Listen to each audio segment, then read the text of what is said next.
পুলিশের সাবেক মহাপরিদর্শক বেনজির আহমেদ ও তার পরিবারের সদস্যদের নামে গোপালগঞ্জ ও মাদারীপুরে প্রায় ৬০০ বিঘা জমি কিনা হয়েছে। এসব জমির প্রায় সবই ছিল হিন্দু সম্প্রদায়ের। তারা বলছেন জমি বিক্রি ছাড়া তাদের কোনো উপায় ছিল না। ভয় দেখিয়ে, জোর করে এবং নানা কৌশলে তাদের কাছ থেকে জমিগুলো কেনা হয়েছে।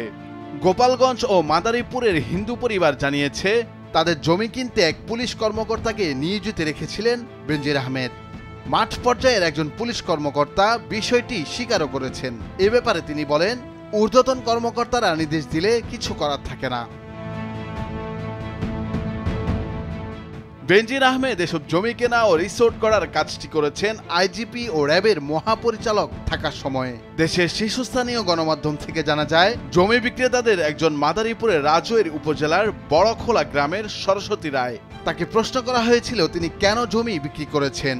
প্রশ্ন শুনেই বিলাপ শুরু করেন সরস্বতী। তিনি বলেন, কত কষ্ট করে সুদের টাকা দিয়ে জমিটুকু কিনেছিলাম, সেই জমিটুকু দিয়ে আসা লাগছে। জমি কে নিয়েছে? সরস্বতী এই ব্যাপারে বলেন, বেনজির নিয়েছে। দুর্নীতি দমন কমিশনের অনুসন্ধানে বেনজির আহমেদ ও তার স্ত্রী ও ৩ মেয়ের নামে এখন পর্যন্ত ৬২১ বিঘা জমির খোঁজ পাওয়া গেছে, যার ৫৯৮ বিঘা গোপালগঞ্জ সদর উপজেলায় ও মাদারীপুরের রাজৈর উপজেলায়। উপজেলা দুটি পাশাপাশি। আর বেনজির পরিবারের জমিও ২ উপজেলায় সীমান্ত ঘেঁষা এলাকায়। ওই এলাকার গ্রামগুলো হিন্দু অধ্যুষিত।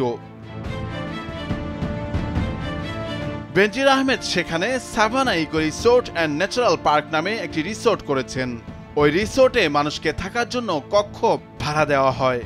রিসোর্টটি পড়েছে গোপালগঞ্জ সদর উপজেলার সাহাপুর ইউনিয়নের প্রত্যন্ত গ্রাম বৈরাগী টোলায়। ওই গ্রাম ও পাশের ডোমরাসুর গ্রামে জমি বিক্রেতা পরিবারগুলোর ২৭ সদস্যদের সঙ্গে কথা হয়। তাদের মধ্যে ২৫ জনই বলেছেন তারা জমি বিক্রি করতে চাননি, বাধ্য করা হয়েছে। তাদের ভয় দেখিয়েছেন পুলিশের পরিদর্শক তৈমুর ইসলাম।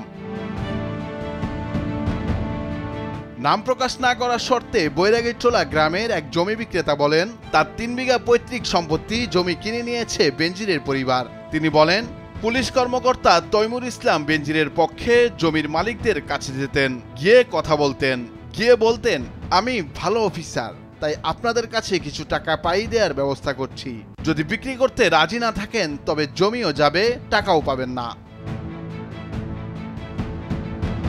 জমি বিক্রেতারা জানান, যারা বিক্রি করতে রাজি হতেন না তাদের ক্ষেত্রে আরেক কৌশল নিতেন বেনজিরের লোকেরা।